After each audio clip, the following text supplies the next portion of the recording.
Standing outside the monastery of Christ the King here in Schuyler, Nebraska, where I'm working with their priests on a workshop. It's an amazing thing. They're a group of German Benedictine monks. I had a conversation with one of them today about how they ended up here in the middle of the cornfields of Nebraska. And it goes back to just before the Second World War. They were a large monastic community. They're missionary Benedictines, so they're throughout the world, and the Philippines and throughout most of Africa, as well as in Central America.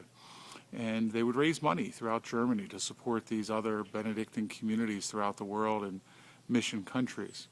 When Adolf Hitler came to power, focused solely on Germany, of course, as he built his Third Reich, he forbid the monks from raising money that would go to the other parts of the world, or sending any of the money that they had already collected outside of the country. The monks knew that these mission countries were dependent on the support, and so they made the decision to send a group of monks out of Germany and landed here in Nebraska, where they began their work in raising money, appealing to parishes, and partially they chose Nebraska because of the German community that was already here. Hitler trying to squash the work of the church. And of course, so many years later, Hitler is gone. His Third Reich crumbled.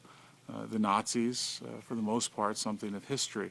And yet here are these Benedictine monks still doing the great work, still raising millions of dollars each year to support these small monastic communities throughout the world.